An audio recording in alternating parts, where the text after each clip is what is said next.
siento que va a venir fácil, honestamente. Va a venir sí o sí el contrato de compraventa, el contrato de arrendamiento, porque incluso el licenciado dijo que el de arrendamiento es uno de los contratos que más se usa en la vida real. Entonces que le pusiéramos atención, porque sí recuerdo yo que él había dicho que iba a poner 3 casos para hacer las cláusulas. Y yo en el repaso anterior que hicimos, cuando estábamos viendo el consolidado que nos mandó Mariana, que por cierto muy bueno, pero igual es como las cláusulas las tiene ya como muy formales y muy largas.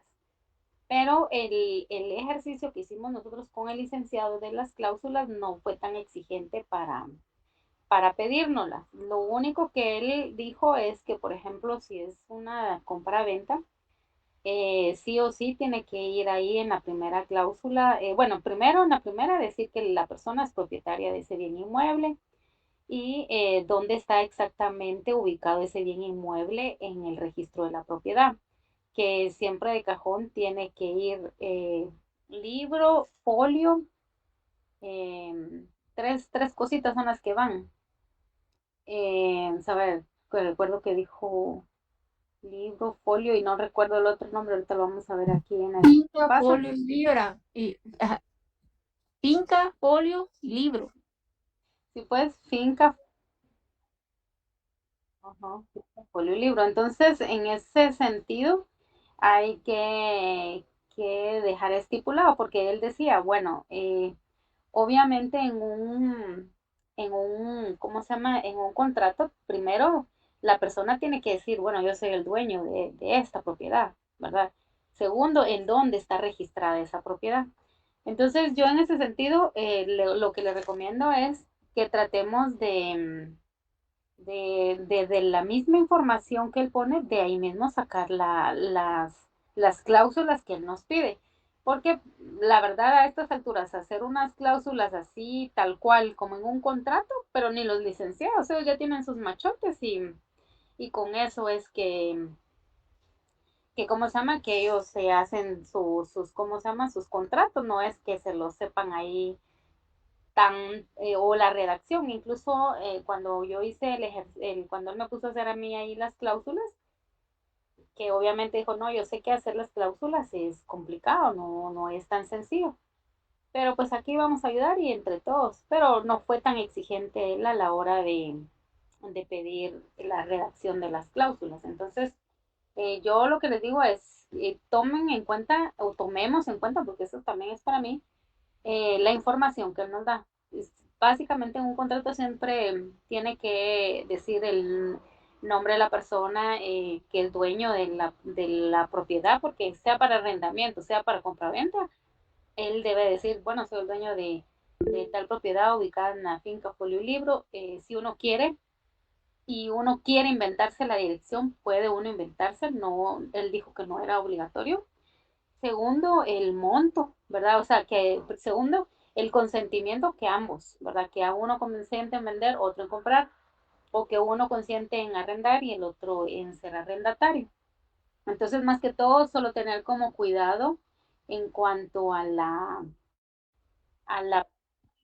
de nosotros redactar y no hacerlo tan formal porque en realidad él no lo pide así. Lo que sí es que si él da la información, esa información tenemos que agarrar. Si él dice el nombre de las personas que van a hacer el convenio, el monto, la cantidad. En ese caso, en ese día nosotros hicimos un ejercicio en donde decía que la persona iba a dar como en garantía un monto, lo que a veces uno le llama comúnmente un enganche, ¿va? Que va a dar un enganche y que después se iba a quedar pagando cuotas de tantas cuotas durante 10 años. Entonces uno tenía que hacer el cálculo de cuánto, digamos, por decirles algo, el bien inmueble costaba 100,000. Dieron un enganche de 100,000 y la persona esos otros 80,000 los iba a financiar en 10 años. Entonces ahí lo que tiene que hacer uno es el cálculo de esos 80,000 que quedaban restantes, dividido dentro de 10 años para ver cuánto mensualmente la persona se va a quedar pagando durante los próximos 10 años. O sea, del mismo caso, y mínimo, mínimo, tienen que ir así de barato, 4 cláusulas. La primera que les comento, que siempre donde dice que es el dueño, eh, que de la ubicación exacta en el registro, finca, folio y libro, el monto, ¿verdad? El precio por el cual van a pactar ese contrato, o sea que básicamente eso es como lo indispensable. También él recalcó lo de ¿cómo se llama? En relación al contrato, que siempre va dueños, monto, precio, el consentimiento de ambas partes, o sea, uno sí tiene que decir que a ambos convienen o a ambos están de acuerdo, ¿verdad? O sea, poner como esas frasecitas y eso va parejo para todos los contratos. La única diferencia es la forma en cómo tratamos a las personas en el contrato, porque si es de una compraventa, es comprador y vendedor. Si es de que van a arrendar un bien inmueble, arrendante y arrendatario. O sea, más que todo, solo la terminología adecuada para cada caso. Pero pues igual vamos a ver aquí unos ejemplos, vamos a darle lectura aquí al consolidado para que de alguna manera pues tengamos una idea un poquito más clara de lo que puede venir. Van a venir solo 10 preguntas y de esas 10 preguntas, 3 son casos, que mínimo, como les digo, 4 cláusulas hay que colocarle a los casos de la misma información que él dé. Eh, Segunda, las otras 7 preguntas, pues una de ellas va a venir sobre el contrato, que es el artículo 1251, el fundamento legal. Sí o sí tenemos que saber que tiene que ser un bien lícito por un precio, que debe ser consentimiento entre ambas partes y pues si no, ahí refrescar esa información leyendo el artículo 1251 del Código Civil, que es lo que habla específicamente del contrato. Entonces voy a proyectar aquí en pantalla y voy a tratar de enfocarme más que todo en lo que realmente va a venir en el examen. Yo considero que sí, esta vez lo va a poner así un poquito más accesible, no tan complicado, no cosas tan rebuscadas, pero solo es mi percepción, ¿verdad? Igual, pues vamos a darle una repasadita a lo más importante acá. Y como les digo, en cuanto a las cláusulas, no nos compliquemos tanto en cuanto, a que tiene que estar así como estos ejemplos que estoy presentando en pantalla. Sería un poquito complicado, la verdad, el poderlos hacer. No, cuando termine, gracias. Entonces, solo es para que igual nos relajemos, porque igual si nos alteramos, la verdad, nada, nada vamos a sacar de este asunto. Entonces, mejor, yo lo que pienso es mañana tranquila y pues dar lo mejor de sí. Entonces, obviamente, le voy a dar más énfasis a la segunda serie porque en la primera serie, que calculo yo que quizás solo un artículo venga de hacer el desglose que él siempre nos pone en premisa Buenas mayor. noches. Buenas noches, Luis. O diferentes premisas y la conclusión. Entonces me voy a enfocar más en la segunda serie, que todos los contratos obviamente son de tipo oneroso. Les llaman de tipo oneroso porque es por un precio, por un monto el que se está pactando, ¿verdad? Entonces acá dice, explica en qué consisten los contratos traslativos de dominio a título oneroso, ¿verdad? Entonces, la misma palabra dice traslativos de dominio, quiere decir que estamos tratando algo a cambio de un precio. Y entonces acá nos dice que son aquellos contratos cuyo efecto fundamental es precisamente la transmisión, ¿verdad? Traslativo de transmitir. La transmisión de la propiedad de una cosa a la titularidad de cualquier otro derecho. Transmisión que se da a título oneroso a cambio de alguna prestación, que puede ser el pago en dinero o la entrega de otra cosa, como lo son la compraventa en sus distintas modalidades y la permuta. De permuta no creo que venga mucho, pero permuta básicamente es, yo tengo una casa en zona 5 y tú tienes una en zona 6, podemos hacerla pelo a pelo. Tú más tu casa y yo así. O si mi casa vale más, hacemos el cambio de casa, pero me das una diferencia, ¿verdad? Porque la mía es de 2 niveles y la tuya es de un nivel. Entonces, básicamente las permutas no es tanto que como una compraventa de que yo te vendo la casa en 100,000 y tú me la compras, no, sino que yo te doy la mía y tú me das la tuya. Básicamente ese es el concepto de permuta. A veces dan una diferencia, pero porque una casa por la ubicación o porque está con alguna otra mejora. Siendo la figura de la compraventa la figura paradigmática de este tipo de contratos. O sea, básicamente en este tipo de contratos de traslativos de dominio a título oneroso, obviamente ahí el de cajón es compraventa. Por eso les digo que el contrato de compraventa, yo siento que ese sí es de cajón, que él va a preguntar a él que hagamos las cláusulas.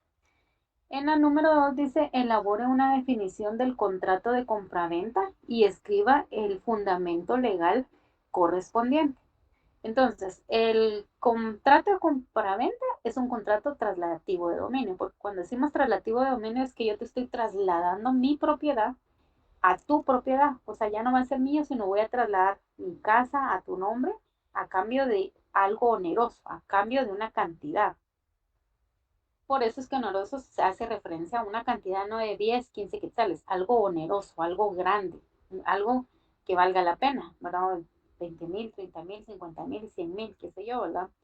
En el que se da, en el que se da, los contratantes adquieren obligaciones al vender de entregar y saneamiento de la cosa y al comprador pagar el precio, ¿verdad? Entonces, obviamente, en un contrato de compra-venta, que es un contrato de traslativo de dominio a título oneroso, obviamente las personas se adquieren derechos y obligaciones, ¿verdad? El vendedor, su obligación es de entregar el bien inmueble, pero que haya un saneamiento, o sea, que no tenga algún vicio oculto, que no tenga nada pendiente, ninguna hipoteca o algo que tenga que subsanar, que por ejemplo ha atrasado el IUCI o cosas así, ¿verdad? Entonces, la persona que vende está obligado, cuando le dan ese dinero, de entregar y de que todo esté saneado, que no haya nada pendiente con su casa o el bien inmueble por el cual está pactando esa compraventa. Y por el otro lado, el comprador de pagar el precio, ¿verdad? Si dicen, bueno, pactamos 100,000, pagan 100,000. Si dicen 50,000, 50,000. Entonces a eso hace relación. Le pongo mucha importancia a esto porque yo considero que esto sí es de cajón que va a venir en el examen el día de mañana. No sé si estamos claros en cuanto a si nos preguntan una definición de contrato de compraventa y el fundamento legal lo vamos a encontrar en el artículo 1790, ¿verdad? Dicen, si les sirve algo, que el número 7 es el número de la perfección. Y el número 9 es también, por lo menos dentro de la teología, es un número bastante relevante dentro de la religión. A mí en lo personal, por si se les queda ese artículo 1790, a mí el 7 me encanta porque éramos 7 hermanos y 9 porque éramos 9 miembros de mi familia original, que de los cuales ya no están todos vivos. Pero para mí 7 y 9, el artículo 1790 es muy significativo porque lleva los dos como números importantes en mi vida, 7 y 9. Solo se los hago de referencia por si para mañana ustedes así, ¿cuál es el artículo, el fundamento legal del artículo sí, de la compraventa? El 7 y el 9, 1790, ¿verdad? Entonces, por si les sirve ahí de referencia. Y si nos piden una definición, pues ponemos que el contrato de compraventa es un contrato traslativo de dominio a título oneroso. Esa es como la definición del contrato de compraventa, ¿verdad? En donde la persona que vende tiene la obligación de entregar el bien inmueble y de tener saneado o que ya exista un saneamiento sobre el bien inmueble y por el lado del comprador simplemente pagar el precio. Eso sería lo que tendríamos que poner en la definición y el fundamento legal, artículo 1790. Después dice, escriba y explique cada uno de los caracteres del contrato de compraventa, ¿verdad? El contrato de compraventa, como regularmente de cajón, la mayoría de contratos es bilateral, o sea, hay derechos y obligaciones entre ambas partes, entre comprador y vendedor. También debe de ser un contrato consensual, o sea, fijo, los dos tienen que decir sí, yo acepto vender, yo acepto comprar. Y otra característica que es parte de la definición, que es un contrato traslativo de dominio. O sea, yo tengo mi casa por un precio que tú me vas a pagar, yo voy a trasladar eh, mi propiedad a tu nombre, ¿verdad? Por eso es que es traslativo de dominio y también es un contrato oneroso. O sea, de la misma definición sacamos las características. Bilateral, conceptual, traslativo de dominio y un contrato oneroso. Después dice, explique en qué consiste la capacidad para celebrar el contrato de compra-venta. Entonces, en la capacidad se refiere a toda persona mayor de edad. O sea, toda persona que ante la ley ya tenga sus 18 años de edad puede celebrar un contrato de compra-venta y que no haya sido declarada en estado de interdicción. Puede comprar o vender bienes que estén dentro del lícito comercio de los hombres. Los menores de edad o incapaces no pueden comprar por sí mismos. No pueden comprar. Por ejemplo, imagínense que una persona recibió una herencia, pero tiene 17 años de edad. Él por sí no puede actuar legalmente. Tiene que contratar los servicios de un abogado y notario, de un profesional en la materia para poder él hacer sus transacciones, alguien que lo represente, porque tal vez tiene la capacidad económica por la herencia que le dejaron, pero no puede comprar por no ser mayor de edad. Pero puede contratar los servicios para que el, trabajen como representando a esta persona menor de edad. También los incapaces no pueden comprar por sí mismos. O sea, ¿quiénes no pueden comprar por sí mismos? ¿Verdad? ¿Quiénes son capaces? Las personas de 18 años en adelante. Así. ¿Quiénes son incapaces? Los menores de edad, los declarados en estado de interdicción y las personas que por alguna situación los declaren incapaces en ese momento. Por ejemplo, las personas que están en una cárcel, que están en el extranjero, ¿verdad? Entonces, esas serían como hablando de la capacidad para poder celebrar un contrato de compra-venta. Y los requisitos los vemos en el artículo 1795, ¿verdad? También acá tenemos que dice cite y explique cada una de las prohibiciones para celebrar contrato de compraventa. Escriba el fundamento legal pertinente. Entonces, aquí hablamos de las prohibiciones para poderlo hacer. Entonces, por ejemplo, persona en prohibición. No es que los jueces o abogados funcionarios no puedan comprar un bien inmueble, solo acá está prohibido que si yo soy un juez y estoy viendo que están rematando una casa porque la persona ya no pudo pagar la hipoteca y ya no tuvo la capacidad y yo como jueza me entero de que están vendiendo la casa, yo lo voy a comprar. No, si yo como jueza estoy enterada, yo como abogada de alguna de las partes, o un funcionario, un empleado judicial o representante de las partes, se entera de que pues salió en ganga una propiedad porque la persona no tiene la capacidad para seguir pagándola y yo de esa situación me aprovecho y entonces quiero comprar el bien inmueble, me es negado el derecho por el hecho de ser uno de los sujetos que está enterado de esta situación. Por eso dice, tiene prohibido adquirir los bienes objetos del proceso en el que han intervenido, ¿verdad?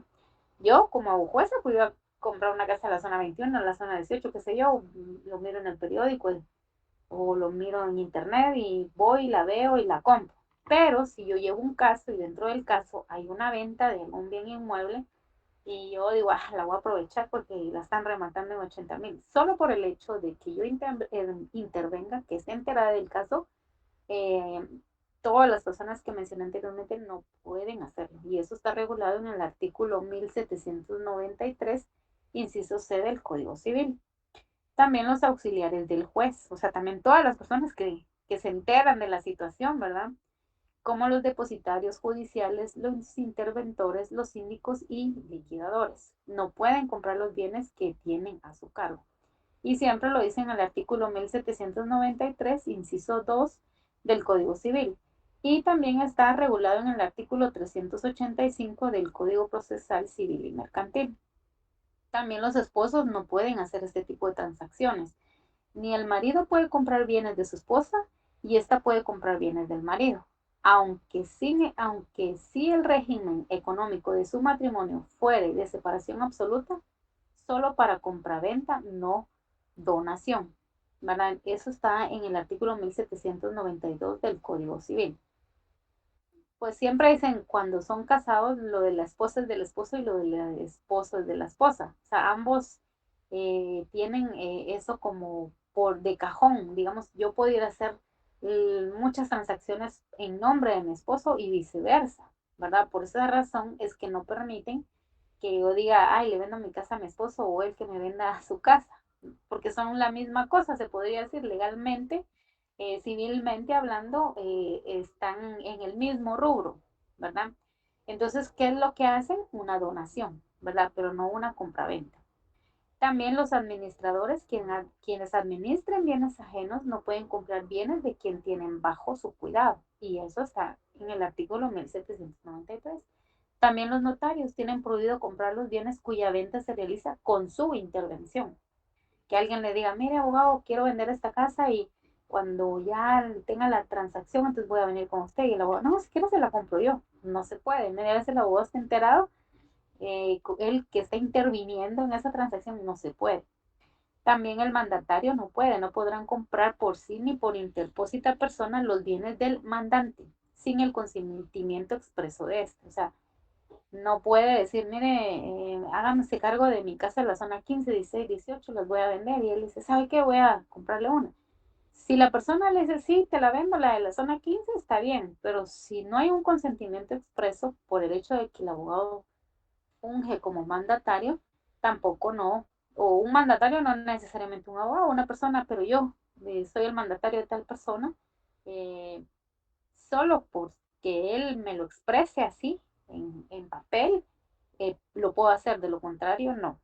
También los albaceas, ¿verdad? Está prohibido adquirir los bienes de la testamentaria mientras no estén aprobadas las cuentas de su gestión. Y todo eso está siempre regulado en el artículo 1793. En la pregunta 6 dice, indique si se puede vender un derecho hereditario. Fundamente su respuesta. Sí se puede, siempre que se cumpla con lo regulado en el artículo 1806 del Código Civil, donde establece si se puede vender un derecho hereditario sin especificar los bienes de que se compone, y en tal caso el vendedor solo responderá de su calidad de heredero. El vendedor deberá pagar al comprador las cosas de la herencia, de las que hubiere aprovechado, y a su vez el comprador satisfacerá al vendedor las deudas y cargas que en razón de la herencia hubiere pagado. Entonces, se puede, imagínense, a mí me heredan una casa, pero pues yo ya tengo una y yo mejor la quiero vender. Entonces, sí, sí se puede, siempre y cuando se cumplan con todo lo establecido para poder vender ese derecho hereditario. También dice, describa el requisito del precio en la compraventa. Escriba el fundamento legal. Los requisitos para la compraventa es que tiene que ser cierto, o sea, que haya certeza jurídica, determinabilidad, tiene que ser pecuniario, que sea en dinero o signo que lo represente, fijado por un tercero. A falta de pacto se entenderá que debe ser pagadero al contado en el lugar o momento en que se haga la entrega de la cosa. ¿Verdad? Entonces, en la compraventa tiene la peculiaridad de que yo te la compro ahorita, hacemos el documento legal por medio de un abogado y notario y yo te pago de una vez el dinero, ¿verdad? O sea, pagadero al contado. Entonces, los requisitos es que sea cierto, de determinabilidad, pecuniario, fijado por un tercero y que sea pagadero al contado. Fundamentos legales, artículo 1796, 97, 98, 90, 1853 1796 y 1825. No me detengo mucho en los artículos porque la verdad no mucho preguntarlo. Un montón de artículos del licenciado. Ahí el único cajonero ahorita es 1790, 1251 que habla de los requisitos del contrato y el 1790 que habla del contrato de compraventa. Siento que esos son los cajoneros para este examen. 8. Explique en qué consiste el efecto transmisivo de la propiedad. Se refiere a que este tipo de contratos son instrumento convencional de la transmisión de la propiedad como una obligación por parte del vendedor según el artículo 1809. Entonces, cuando hablamos de transmisión es lo mismo que cuando dicen transmisivo, es la misma palabra transmisión o traslativo de dominio, o sea, algo que yo tengo que se lo voy a transmitir o se lo voy a trasladar a otra persona. Ese es el efecto transmisivo, ¿verdad? La transmisión de una cosa por otra. O sea, de la misma palabra podemos sacar como que la respuesta. En la pregunta 9 dice, indique en qué consiste el fenómeno de la doble venta. Fundamente su respuesta, llamado también pluralidad de ventas sobre el mismo bien, la cual se produce cuando el vendedor realiza la venta de una cosa a diferentes personas. Miren, básicamente cuando habla aquí de la doble venta es que yo vendo mi casa 2 veces, se la vendo a Juan y se la vendo a Juana, ¿verdad? Esa es la doble venta, que yo de alguna manera maliciosa vendo el bien 2 veces. ¿Y cómo se puede hacer eso? Imagínense si no lo han registrado ante el registro de la propiedad. Vengo y puedo contratar a cualquier abogado y mira, le venden 100,000, hacemos, recibo el dinero y al otro día yo también ya le estoy vendiendo a otra persona porque hay gente que es muy mafiosa. Entonces a eso le llaman la doble venta, vender 2 veces algo a 2 personas diferentes, obviamente. Eso lo dice en el artículo 1807 y 1808 del Código Civil. Describe en qué consiste el pacto de retroventa. Fundamente su respuesta. El pacto de retroventa se define como la facultad que el vendedor de un bien se reserva de recobrar la cosa vendida, reembolso al comprador la cantidad determinada que se estipuló o en su defecto lo que haya costado la compra, situación por la cual se justifica su prohibición. Se acotó, dicho pacto se prestaba en la práctica para encubrir otro tipo de contrato. Este pacto queda prohibido en el artículo 1791. Lo que decía el licenciado es que es un poco ilógico que yo te diga, te vendo mi casa por 100,000 y pues al par de meses te diga, volvémela, devolverme mi casa, te voy a devolver los 100,000. Porque se supone que si uno va a vender algo es porque uno ya no, ya se quiere deshacer el bien por alguna situación, ya sea económica, de salud o que yo ya tenga repetido ese bien, qué sé yo. Yo sí le doy un poco de sentido a la retroventa porque les comenté el caso de una persona que le compró un vehículo y después yo vendí ese vehículo porque cambié de vehículo y la persona me dijo, ay, me hubieras dicho, yo quería volver a recuperar el vehículo, ¿va? Como una retroventa, o sea, quería volverme a comprar lo que ella en un principio me había vendido, pero a veces es por sentimiento, porque era el vehículo de su papá.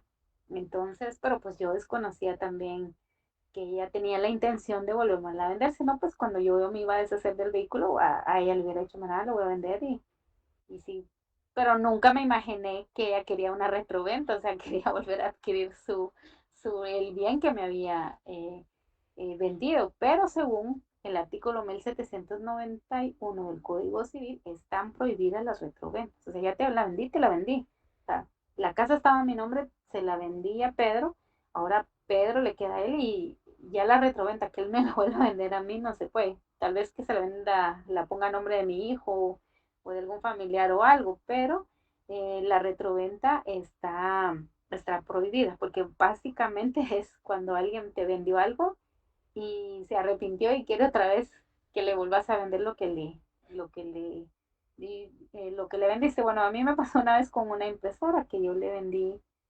una persona quería una impresora, yo se la vendí y después la persona ya no quería, entonces la volví a comprar porque a mí sí me servía retroventa, pero está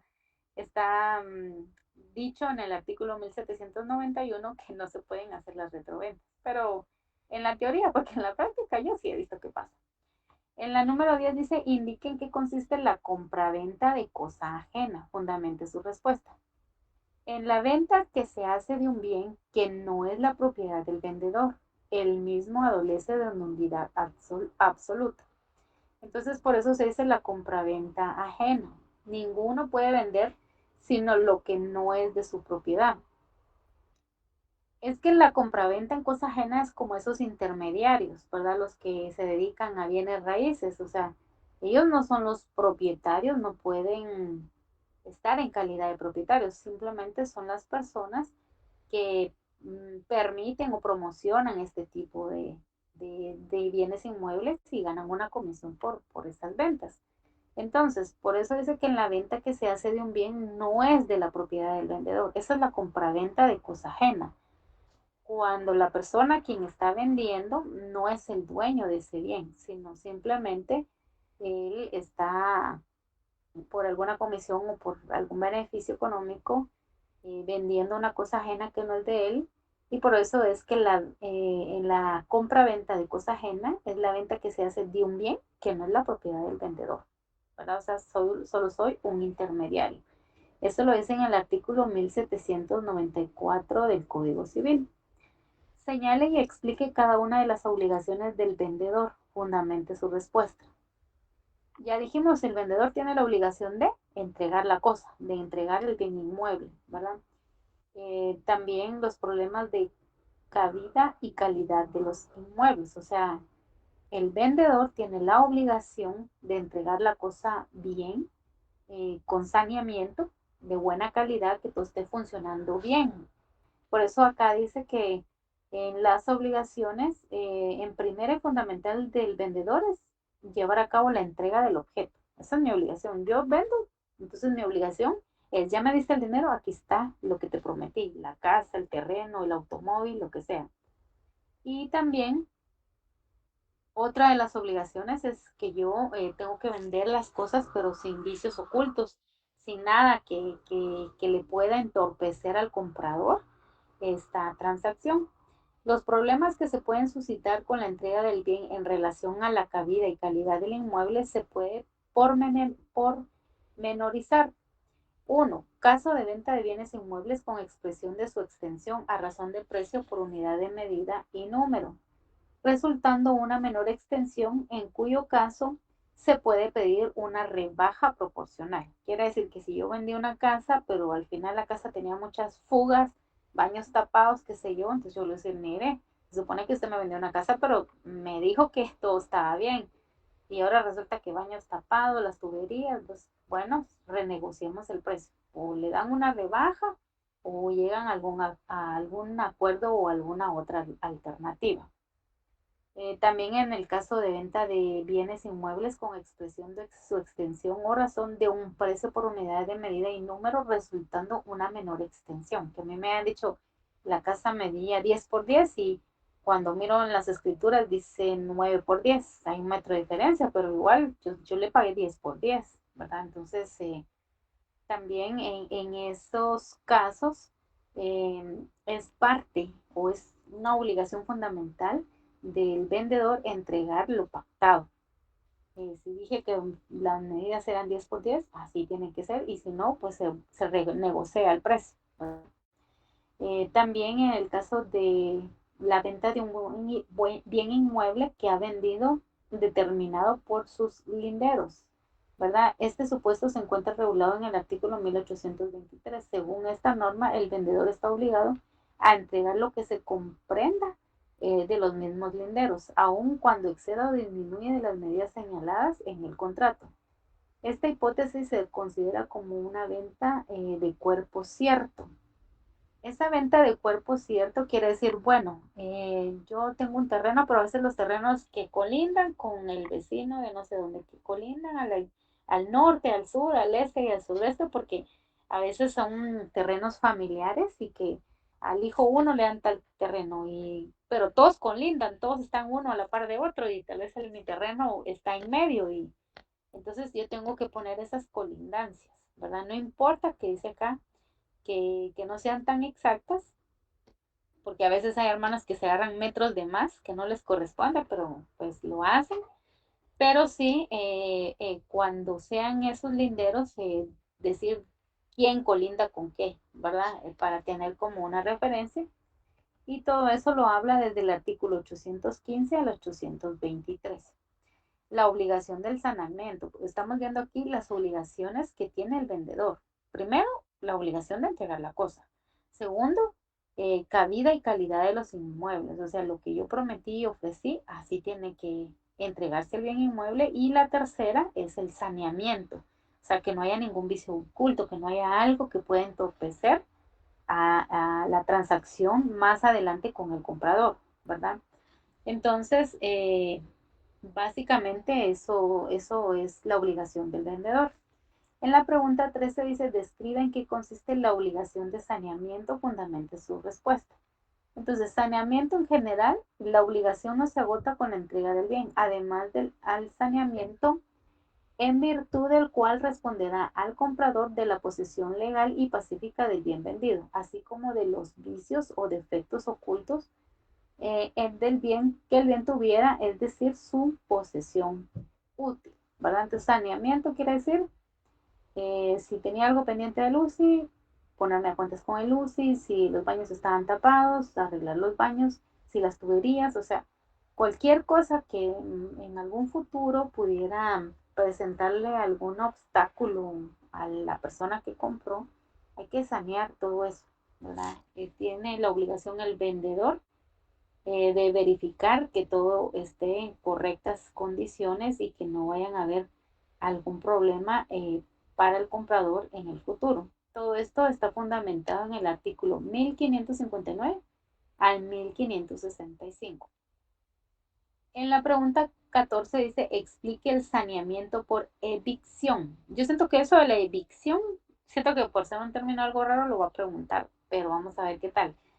Entonces dice, saneamiento por evicción. Es un acto de iniciativa, entraña al comprador y vendedor que acarrea para el comprador el hecho de verse privado de la propiedad del bien comprado. En cuanto éste pase a ser propiedad de un tercero total o parcialmente, a causa de una sentencia firme y en virtud de un derecho anterior a la compraventa. Esta es para nuestro Código Civil un elemento natural del contrato de compraventa. Por consiguiente, se presume su existencia, pero como no se trata de ninguna materia de orden público ni disponible para las partes, se admite la validez de los pactos de los pactos que acerca del saneamiento puedan celebrar las partes. Entonces, prácticamente un saneamiento por evicción es cuando hice una transacción de una compra-venta, pero que la persona por alguna razón no me la quiso entregar. Entonces, por orden de juez competente, en una sentencia firme, dicen, no, sí, la persona le compró y pues ya pase su propiedad al registro de la propiedad, que salga su nombre y pues que él tome posesión de eso, ¿verdad?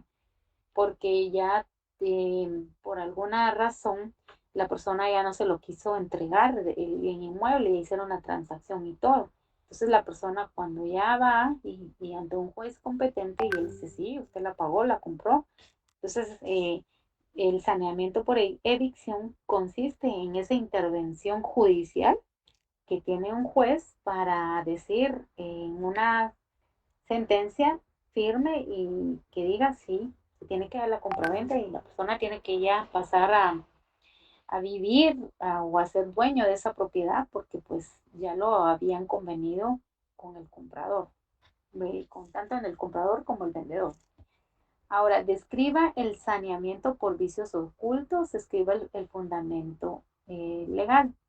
El saneamiento por vicios ocultos. Surge la obligación de saneamiento a cargo del vendedor cuando el bien vendido tuviera vicios o defectos ocultos que le hagan impropia para el uso al que se destina o disminuye de tal modo de este uso que de haberlo conocido el comprador no había adquirido o habría pagado menos. Por ejemplo, me venden un terreno, pero en ese terreno no hay agua, no hay luz, no hay ningún servicio, pero pues yo asumí que sí, ¿verdad? Entonces el saneamiento de ese vicio oculto es que la persona me vedó la información y si yo hubiera sabido que no tenía eso, no lo compro o lo hubiera comprado por un menor precio, ¿verdad? Entonces, ese es un saneamiento de vicios ocultos, ¿verdad? También está, ese saneamiento está estipulado en el artículo 1559 del Código Civil y también es importante señalar que el enajenante no es responsable de los defectos o vicios manifiesto o que estén a la vista, ni tampoco de los que estén si el adquiriente por razón de su oficio debe conocerlos. Imagínense que es un albañil que me venda la casa y no me advierta, mire, le voy a vender mi casa, pero mira, aquí hay una de fugas por todos lados. Y él de su profesión y su oficio, ¿verdad? Eh, pero me vedó esa información. Entonces ahí hay un vicio oculto. También los dos remedios típicos ante los vicios ocultos, llamados tradicionalmente acciones edilicias, y que se contemplan como una opción del comprador con la acción reivindicatoria que se rescinda el contrato, con restitución de los gastos de pago o acción estimatoria para que se le devuelva del precio lo que la cosa vale menos, es decir, rebajar una cantidad proporcional del precio a juicio de peritos, o sea, gente experta en la materia. Y eso está regulado en el artículo 1561 del Código Civil. También tenemos la acción reivindicatoria o la estimación que debe deducirse dentro de los 6 meses siguientes a la entrega de la cosa, excluyéndose entre ambas. Artículo 1572 al 1573 del Código Civil. En la pregunta 16 nos habla de señale y explique cada una de las obligaciones del comprador. Ya vimos las obligaciones del vendedor, entregar la cosa, que no haya vicio oculto, que sea algo cierto, ¿verdad? En el tiempo. Pero si nos vamos del lado del comprador, él también tiene sus obligaciones. Primero, el pagar el precio, ¿verdad? La principal obligación del comprador es el pago del precio en el tiempo y lugar fijados en el contrato y en su defecto en el tiempo y lugar de la entrega del bien establecido. Eso está en el artículo 1825 al 1826 del Código Civil. Otra obligación del comprador es a recibir el bien en el lugar y tiempo convenidos, misma que está regulada en el artículo 1830. Cuando hablamos de precio, estamos hablando de un elemento objetivo, característico de la compra-venta y consiste en la suma de dinero que el comprador se obliga a entregar al vendedor a cambio del bien entregado y debe reunir los siguientes requisitos. Primero, precio verdadero o real, precio cierto o determinado y el precio consiste en dinero o signo que lo represente. En la pregunta 17 dice, redacte el cuerpo de un contrato de compraventa de bien inmueble cuya venta es medida un pago al contado de 1 millón. Su contenido lo tiene que dividir ordenadamente por cláusulas. Entonces aquí la única Una información consulta, que... Nínive, Sí, una sí, Luis. consulta. Ahí está, ahí hay una escritura completa, ¿va? O sea, yo escuché que el licenciado dijo que nos iba a poner a redactar desde la cláusula primera, o será Sí, que es toda la escritura. no, no, toda la escritura no, solo aquí la persona que hizo este ejemplo le puso como el encabezado, número 143 en la ciudad. Todo esto no lo tenemos que poner nosotros. Nosotros, todos estos datos Ah, no, aquí tengo un contrato completo, pero todo esto no lo tenemos que poner nosotros, netamente las cláusulas. Y las cláusulas, ¿de dónde las sacamos? Que de primero ese redacte el cuerpo, o sea, nosotros solo vamos a hacer las cláusulas, no vamos a hacer ni el encabezado ni el final del contrato, solo las cláusulas que hablan. Acá estamos hablando de una compraventa de un bien inmueble que va a ser al contado por 1.000, ¿verdad? Entonces tenemos que registrar que la persona es dueña de eso, finca, folio y libro, o sea, toda esta parte no la tenemos que trabajar, ¿verdad? Entonces, acá donde dice primero, aquí desde esta parte es la que nosotros vamos a trabajar. Este es el cuerpo de, de, de cómo se llama, del contrato de compra-venta. Y si se dan cuenta aquí, por lo menos así, de barato, yo ya vi tres. cláusulas. Tercera, o sea, primera, de la propiedad del inmueble. Entonces ahí declara la señora María Osorio. Esto es lo que nosotros tenemos que responder mañana. Declara la señora María Osorio que es única y legítima propietaria del bien inmueble. O sea, por eso decía, en la primera cláusula siempre va a decir yo soy la dueña de la propietaria o el dueño de este bien inmueble. Por eso dice ahí, de la propiedad del inmueble, declara la señora María Osorio, quien es única y legítima propietaria del inmueble escrito en el Registro General de la Propiedad. Y ahí está, finca urbana número 6, folio 8 del libro 12 de Guatemala. Por eso es que en la primera cláusula da el nombre de la persona que diga que es la propietaria, la legítima y única propietaria, y en dónde está ubicado ese bien inmueble. O sea, son tres cositas que van en esa primera cláusula. Eh, libro, finca, folio y libro, ¿verdad? Y si uno quiere, agrega la dirección, que consiste en lote de terreno residencial número 41, calle 1-3, de zona 1, ubicada en el municipio de Guatemala. Departamento de Guatemala, de datos de inscripción, de dominio y demás derechos reales que conste en sus inscripciones registrales. Toda esa parte, pues la verdad sería como muy, muy largo de aprenderse, pero que uno ponga que la señora es propietaria, en dónde está ubicado el bien inmueble, finca, folio y libro, que si se dan cuenta, en el examen no viene ese dato, pero eso es ya de cajón, o sea, eso ya de nosotros nos tenemos que inventar ahí finca, folio y libro, la dirección inventada también, ubicada en la 14 calle 15-40, zona 1, qué sé yo, ¿verdad? Eh, esa parte de datos de inscripción de dominio y demás derechos reales que constan en sus inscripciones registrales, la verdad que está un poquito complicado de poner, pero con que nosotros le pongamos que ella es quién es la propietaria, en dónde está ubicada esa propiedad, la dirección, es más que suficiente en la primera cláusula.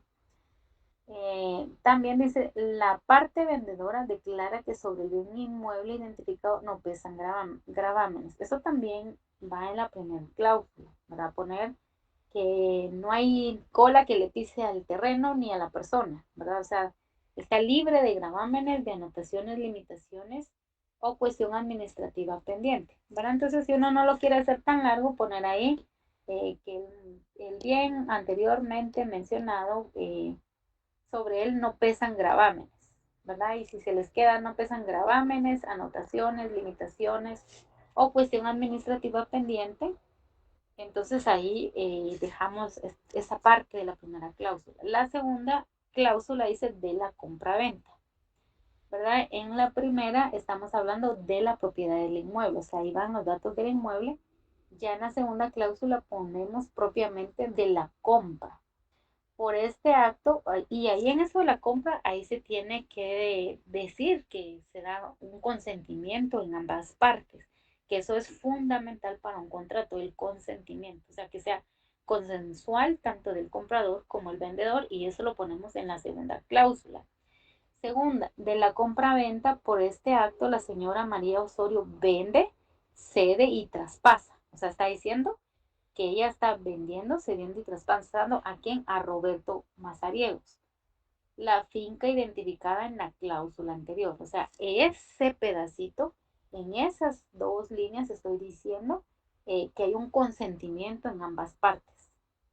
Y pues de la finca anteriormente escrita en la cláusula 1, por un precio, ahí va el precio, ¿verdad? El 1.000.000 de quetzales exactos.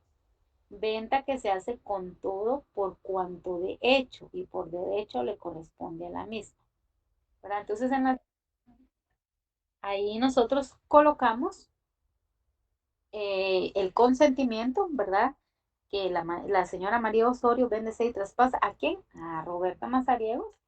¿Y qué? ¿Por qué precio? Por 1.000.000, ¿verdad? Ahí ya eso como que va de cajón en todos los contratos. En la tercera cláusula ponemos de la forma de pago del precio, ¿verdad? Las partes convienen que el precio del bien inmueble objeto de la venta se paga en efectivo por la parte compradora y la parte vendedora, quien lo tiene por bien recibido, y también se realiza el pago de los impuestos a que esté afecto del presente contrato. Entonces, en resumidas, en un contrato de compraventa o en cualquier contrato, siempre en la primera cláusula tiene que ponerse del bien inmueble, ¿verdad? O sea, ahorita vamos a hablar de la propiedad del bien inmueble, quién es la dueña, finca, folio y libro, ¿verdad? Donde está ubicado es el bien inmueble, la dirección, y que pues no hay ningún gravamen sobre este bien inmueble. De ahí pasamos a la segunda cláusula que habla netamente de la compraventa. Ahí se va a describir el consentimiento de ambas partes, que la señora María vende a Roberto Mazariegos la finca anteriormente escrita por un precio de, ahí, por el precio de 1 millón. Y la tercera cláusula es la forma del pago el pago del precio del bien inmueble, ¿verdad? Entonces, ellas convienen que tanto la compradora va a venderle eh, según de una forma en efectiva. Aquí, por ejemplo, dice tercera, de la forma de pago del precio, las partes convienen que el precio del bien inmueble objeto de la venta se paga en efectivo, ¿verdad? En la cláusula 2 dijimos cuál es el precio, 1,000. Y en la cláusula 3 estamos diciendo cómo lo van a pagar, porque hay gente que lo paga en efectivo, o sea, quiero 100,000, la persona le da los 100,000 y ya se hizo la transacción. Pero hay otros casos en donde dice que dará una parte, dará un anticipo de 20,000 y se quedará pagando por cuotas, ¿verdad? Entonces, en la tercera cláusula va escrita la forma en cómo van a pagar ese precio que habían pactado en la cláusula 2. Si va a ser en efectivo, si va a ser por pago, si va a ser por cuotas, si van a dar una parte en efectivo y de ahí se van a quedar pagando mensualmente. Entonces, por eso es que en la tercera cláusula se tiene que poner la forma en cómo me van a pagar el precio que convenimos por el bien inmueble. Por eso les digo de cajón, 4 cláusulas tenemos que hacer en cada contrato. Y en la cuarta cláusula habla del impuesto al que se encuentra afecto el presente contrato. Declaran los otorgantes que la venta del bien inmueble identificado en la cláusula primera del presente contrato se encuentra afecta al pago del impuesto de trimbres fiscales, tal y como lo establece el numeral 9 del artículo 12 del decreto número 37-92 del Congreso de la República, Ley del Impuesto de Trimbres Fiscales y papel sellado especial para protocolos, y será cubierto en primer testimonio que se emita de la presente escritura, ¿verdad? Y después dice la parte vendedora declara bajo solemne juramento y advertida por el imprescrito notario de las penas relativas al delito de perjurio, que el precio de venta del bien inmueble que por este acto se vende a la parte compradora. Y en la quinta dice de la aceptación de la compraventa, ¿verdad? Ambos manifiestan la parte compradora que acepta la venta del bien inmueble relacionado a los términos y condiciones que por este acto se le hace. Sexta, solicitud al Registro General de la Propiedad. Séptima, los otorgantes señalan que aceptan el contenido íntegro de este instrumento público. Y hasta ahí terminaría. La verdad la podemos dejar hasta en la cuarta cláusula, en donde ellos dicen la forma en cómo van a pagar. Todo lo demás eso es como puro relleno, puro formalismo del contrato, no hay que hacerlo. Básicamente solo esas 4 cláusulas. En la pregunta 17, no sé si hasta aquí vamos bien, voy algo rapidito porque el contenido, para terminar un poquito antes y pues porque el contenido es bastante amplio, pero si alguien en algún momento quiere intervenir, hacer una aportación o alguna corrección, pues aquí estamos todos para aprender. En la pregunta 18 dice, explique en qué consiste el contrato de compraventa a prueba. Escriba el fundamento legal correspondiente. La venta hecha en calidad de ensayo o prueba de la cosa vendida. Es como que te diga, bueno, te vendo mi granja, pero mira, para que miras que mi granja es rentable, la puedes usar por un mes, o sea, esta prueba, ¿verdad? Y si te parece, entonces hacemos negocio, ¿va? Entonces voy y yo también soy ganadero y todo y pongo a prueba el bien que me dan y si sí funciona, pues lo adquiero y si no, pues no. ¿Verdad? Entonces, por eso es el contrato compraventa a prueba, que por un tiempo determinado voy a poder utilizar ese bien, el uso, goce y disfrute de la cosa, y ya después miramos si ya me convence y hago la compra-venta de ese bien inmueble, y eso está regulado en el artículo 1799 del Código Civil. Ahora, en la 19 dice, elabore una definición del contrato sobre muestras, escriba el fundamento legal correspondiente. El contrato sobre muestras se refiere al contrato de venta sobre muestras en el que se estipula el uso que se dará a la cosa, en el que la cosa debe corresponder a ese uso, lo que permite definir que si ésta no resultare útil por deficiencias que le impidan satisfacer adecuadamente las necesidades del comprador, por lo que es un contrato sujeto a una condición regulatoria. Fundamento legal, artículo 1801. A diferencia del otro contrato que es a prueba, ¿verdad? O sea, que me lo dan por un determinado tiempo.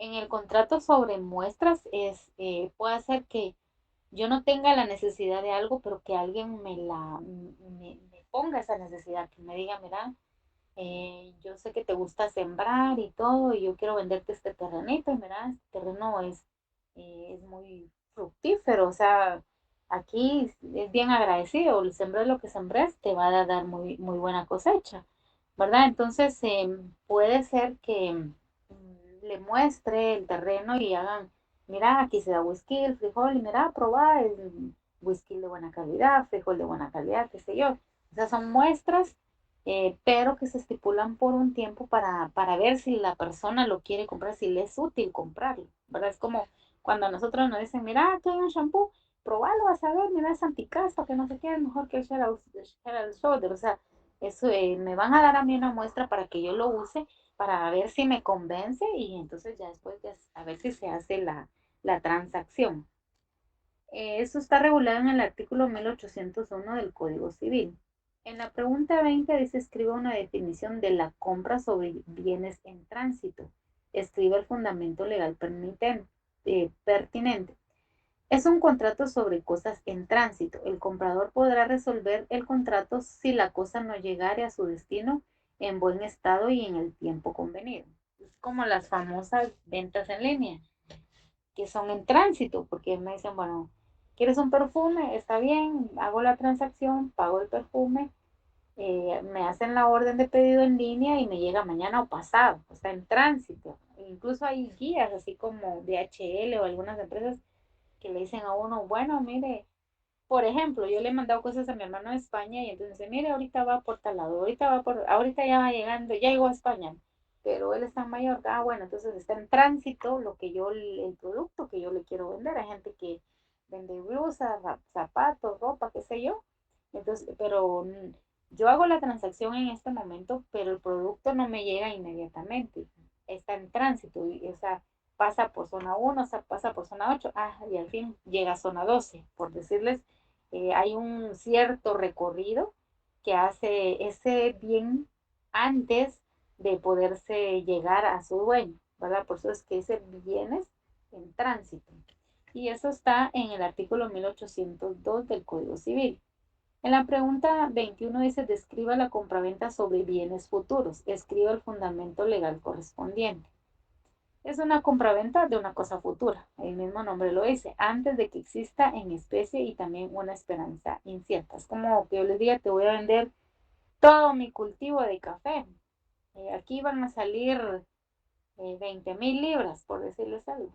Pero es algo incierto, porque es algo futuro. Primeramente es que sí se pueda dar. De repente ya a la hora hubo mucho frío y no se dio la siembra y salió menos de lo que yo tenía estipulado. O sea, una compraventa de algo a futuro. No, que no sabemos en este momento si no podemos calcular. O sea, ¿quién puede decir una mazorca tiene 100 granos? O tiene 50, nadie, porque es incierto, unas mazorcas tienen 50, otras 60. Lo mismo es en este tipo de contratos. Se hacen ciertas transacciones con la esperanza de que va a ser tanto, pero hasta la mera hora que ya está el producto, no sé, sí, hay 20,000 libras de café, o hay de maíz, ¿verdad? Porque esas cosas a veces son inciertas, como es como puede ser que hubo mucho sol y hubo mucho más producto del que yo tenía planeado, o sea, porque a veces las condiciones climáticas permiten o no germinar de mejor manera ciertos productos, donde, buena temporada, hice bastante, saqué bastante libras de azúcar, pero hubo mucha lluvia, mucho frío y eso no le ayudó mucho al café y ahora tengo poquitas, o sea, no me salieron las 20,000 que yo tenía programadas, me salieron 18,000. Por eso es que en este tipo de contratos de bienes futuros no se puede negociar la cantidad exacta hasta no verla físicamente. Solo es una esperanza de que sí, con cierta persona, yo te voy a vender toda mi producción de café, yo calculo que van a salir unas 20,000 libras, por decirles algo. Pero como puede ser más, como puede ser menos. Por eso son bienes a futuro. Y eso está en el artículo 1805. En la 21 dice, ¿en qué consiste la venta con reserva de dominio? Señala el fundamento legal. La compraventa a reserva de dominio es la que hace depender del cumplimiento de una condición la adquisición del título de propiedad del comprador sobre la cosa objeto del contrato, condición que corresponde al pago total del precio convenido. El comprador hace entrega al vendedor para que haga uso de la misma normalmente, pero se retiene por el vendedor el título de propiedad hasta el pago total de precio. Entonces, venta con reserva de dominio es como que yo les diga, bueno, te voy a vender un carro por pagos, el carro vale 20,000 más un enganche de 10,000 y me vas a pagar 1,000 mensuales, pero hasta que me termines de pagar los otros 10,000 para completar los 20,000 por el que te estoy vendiendo el vehículo, hasta en ese entonces yo como vendedora te voy a entregar el título hasta que me pagues la décima cuota, o sea, al completar eso, por eso se llama con reserva de dominio, porque yo voy a hacer uso, gozo y disfrute de la cosa, doy cierta cantidad, pero todavía me quedo pagando ciertas mensualidades y hasta que yo termine de finiquitar esas responsabilidades, esos pagos, entonces ya el comprador me dice, mira, sí, ya, es el pago 10, ya con esto pactamos los 20,000 que ya habíamos pactado, entonces ya se realiza, entonces ya tenía aquí tu título del carro, por decirles algo. En la pregunta 23 dice, eso está en el artículo 1834 hasta el 1843. En la pregunta 23 dice, señale y explique cada una de las características de la compraventa con pacto de mejor comprador. Miren, si se dan cuenta, casi todo estas preguntas que yo he leído es de compraventa, por eso es que yo siento que va a venir en hacer las cláusulas de un contrato de compraventa. Acá dice que dentro de su plazo, según el artículo 1847, un tercero de más por la cosa, o sea, que ofrezca un precio mayor. Otra de las características de la compraventa con pacto de mejor comprador, que el oferente sea un tercero de buena fe y que no esté en colusión con el vendedor. Tercero, que se otorgue al comprador un derecho de preferencia. Cuarto, que el vendedor solicite la rescisión, lo que implique aceptar la oferta del tercero. Es como decir, el contrato de compraventa con pacto de mejor comprador es, bueno, yo te vendo, mi mamá me dejó una casa, pero yo la quiero vender. Eh, y entonces yo se la ofrezco a mi hermano, ¿verdad? Y le digo, mira, te la quiero vender a ti por ser mi hermano. Entonces vamos a hacer un pacto de mejor comprador. ¿Qué quiere decir esto? Yo te la vendo en 100,000, pero si tú a fin de año no conseguís los 100,000, yo se lo voy a vender a otra persona que esté dispuesta o que tenga la plata para hacerlo. Pero de preferencia la tiene mi hermano, o mi familiar, o mi amigo, mi mejor amigo, mi mejor amiga. Pero si en el camino me sale un mejor comprador, entonces yo se la voy a dar a la otra persona, pero la persona ya está avisada que están haciendo un pacto, un contrato de compraventa, pero con pacto de mejor comprador. O sea, si en el camino no sale nadie, una mejor oferta, pues sigo con el trato con la persona y hacemos la transacción cuando ya esta persona tenga el dinero. Eso está en el artículo 1847 al 1850. En la pregunta 24 dice, elabore una definición de contrato de permuta, pues que ya lo habíamos dicho, que también la permuta es un contrato traslativo de dominio, al igual que el contrato de compraventa, y es a título oneroso, o sea, podemos poner la misma definición para unos. La única diferencia es que en la permuta en el que se establece un intercambio, la permuta es un intercambio, a diferencia del contrato de compraventa, que por un precio yo te entrego algo. En la permuta es un intercambio de un bien por otro, ¿verdad? Me das frijol, yo te doy azúcar, me das azúcar, yo te doy maíz. Ese es un intercambio de una cosa por otra. La cesión de una cosa por la otra en el que no interviene el dinero o al menos sin intervención principal del mismo. O sea, no interviene el dinero porque es una permuta, es un intercambio. Pero puede haber que sí haya un intercambio de dinero, pero pues no que eso sea lo principal, sino a consecuencia de, ¿verdad? De que esté en mejores condiciones una cosa que otra. Eso lo vemos en el artículo 1852 al 1854. 25. Señale y escriba cada una de las características del contrato de permuta. También es al igual que el contrato de compraventa, de naturaleza consensual. Es un contrato sinalagmático, es un contrato de intercambio de cosas, es oneroso, esa es otra característica también del contrato de compraventa, onerosos. El objeto de la permuta puede ser solamente de bienes en sentido amplio y ya materiales o inmateriales, o sea, bienes materiales o inmateriales. 26. Explique en qué consiste la permuta con precio y señale su fundamento legal. La permuta con precio se produce cuando uno de los acreedores entrega una parte en bienes y otra en dinero, siempre que la porción en dinero no llegue a la mitad del precio. ¿Verdad? Entonces, en las permutas sobreprecio o con sobreprecio, bueno, te vendo una casa, dame 100,000, pero aparte de eso, o sea, aquí nos está diciendo, bueno, vamos a permutar una casa, mi casa vale 100,000 y la tuya 90,000. Vamos a hacer un intercambio, pero me tienes que dar una diferencia de 10,000, ¿verdad? O sea, ahí siempre el intercambio de la cosa, pero un dinero como a la cola, porque la mía vale más que la tuya, ¿verdad? Con sobrepeso, pero que no exceda más que no sea más el dinero que el bien inmueble, ¿verdad? Si no, ya no se tipificaría como, o ya no se podría decir que es una permuta. En la pregunta 27 dice, indique cómo funciona la evicción en la permuta y menciona el fundamento legal. La evicción en la permuta es cuando uno de los contratantes demuestra que el bien que recibió no era propiedad del otro y por tanto no podía transmitirlo. En este caso, el contrario se resuelve y se debe devolver a intercambiar los bienes, ¿verdad? En la permuta por evicción, es como que yo quiera vender la casa de mi hermana y después la persona dice, no, pues no, usted no era la propietaria de su casa, era su hermano. Entonces, ¿sabe qué? Yo le devuelvo la casa y usted devuélvame el dinero porque usted no es la dueña de esa casa, ¿verdad? Eso es una permuta por evicción, cuando se da de esa manera.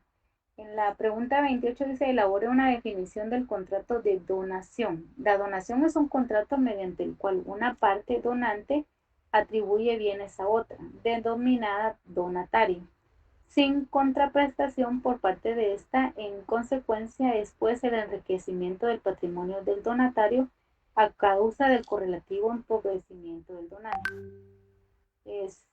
Se adquiere en este directamente el dominio, ¿verdad? Entonces, una donación prácticamente es un contrato en el cual el donante atribuye bienes a otro. Una donación, el donante contribuye sus bienes a otro, o llamado donatario. Entonces, una definición del contrato de donación cuando el donante le traslada sus bienes al donatario. Así cortito. Su fundamento legal, artículo 1855. En la 29 dice, señale y explique cada una de las características del contrato de donación. Primero, en el contrato de donación es también un contrato traslativo de dominio, es un contrato con causa gratuita, no hay dinero de por medio, simplemente el donante le quiere dar al donatario. Toda donación debe ser estimada. Es un contrato formal, es un contrato que se puede revocar. En la pregunta 30 dice, indique en qué casos la donación es un contrato formal. Según lo que establece el artículo 1862 del Código Civil, las donaciones de bienes inmuebles deben otorgarse y aceptarse por medio de escritura pública. Entonces, indique en qué caso la donación es un contrato formal cuando se hace una escritura pública. Artículo 1862 del Código Civil. Pregunta 31. Mencione cómo funciona la aceptación de la donación. Fundamente su respuesta.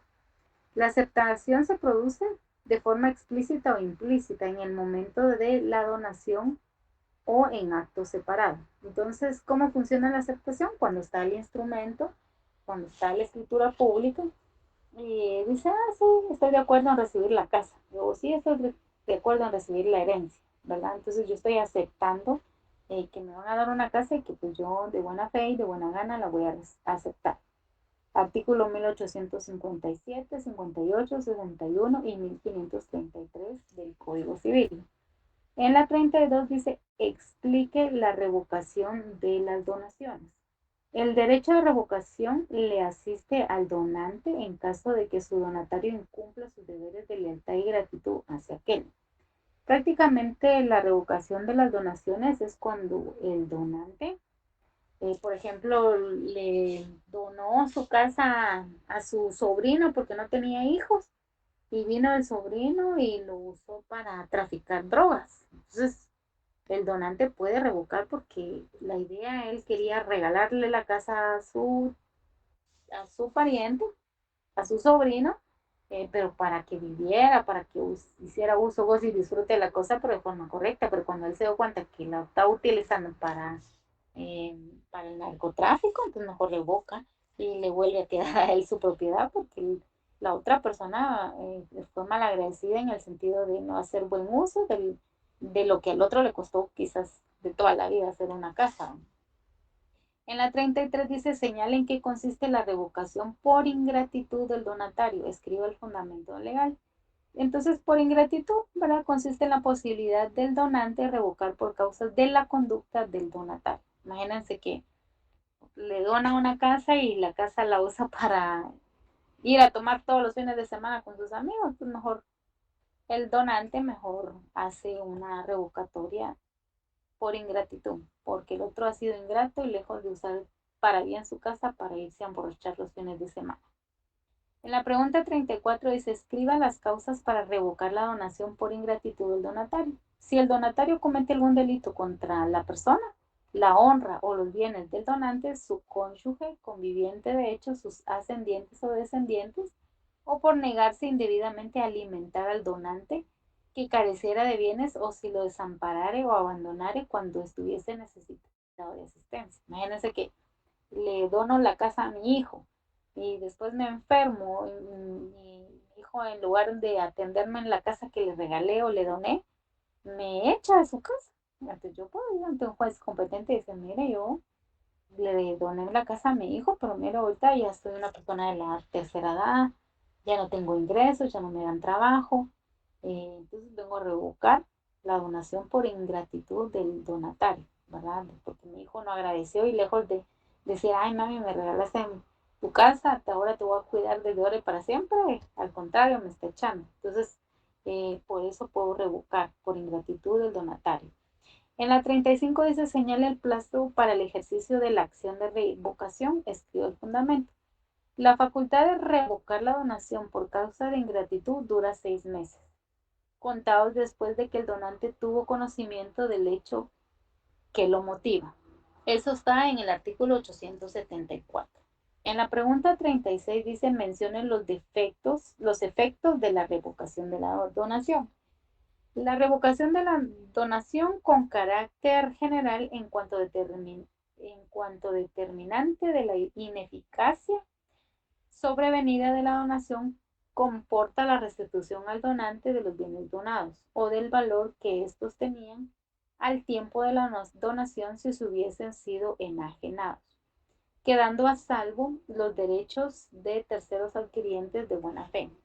Si la devolución de los bienes donados no fuere posible, el donatario debe devolver el valor que haya tenido al tiempo de hacerse la donación, ¿verdad? Entonces, prácticamente los efectos de la donación, de la revocación de la donación, bueno, yo revoqué por ingratitud, revoqué por mal uso del bien inmueble. Entonces, tienen dos opciones, o me devuelven el bien inmueble o me devuelven el dinero que equivale a ese bien inmueble. En la pregunta 37 dice, escriba de acuerdo a la exposición de motivos en que consiste la revocación del contrato de donación. Entonces, indica la exposición de motivos lo siguiente, las causas de revocación están señaladas en el artículo 1856 y no puede ampliarse a otros casos. La revocatoria de la donación es característica de este contrato, pero se restringe en lo posible, dejándola solo para aquellos casos de tal gravedad que pueden suponerse que de haberlos conocido el donante no le hubiera hecho la donación. En la pregunta 38 dice, indique en qué consiste la reducción de la donación. Entonces, el Código Civil contempla la reducción de la donación cuando el donatario desmejore su fortuna, ¿verdad? O sea, yo te regalé 10 terrenos, pero al final me quedé sin ninguno. Entonces puedo reducir la donación. Ya no vas a ser la dueña de los 10, sino solo de 5 y los otros 5 que me queden a mí para sobrevivir, ¿verdad? Entonces se reduce lo que yo le doné a la otra persona por causas de que yo ya no tengo otros ingresos, que hace la tercera edad, que eso lo necesite para subsistir en esta vida. Y yo no sabía que mi situación económica no iba a estar bien en este momento de mi vida, ¿verdad? Entonces, por eso pido una reducción de lo que yo le doné a la otra persona. Imagínense una persona que quizás me va a dar dinero, propiedades, las dona y de repente aparece con un cáncer terminal y tiene que gastar mucho en quimioterapias y todo lo que incurre este asunto. Entonces, puede pedir una reducción de la donación que hizo. En la pregunta 39 dice, menciona en qué consiste la donación remuneratoria. La donación remuneratoria es un acto en el que una persona da algo a otra en agradecimiento a un servicio gratuito recibido.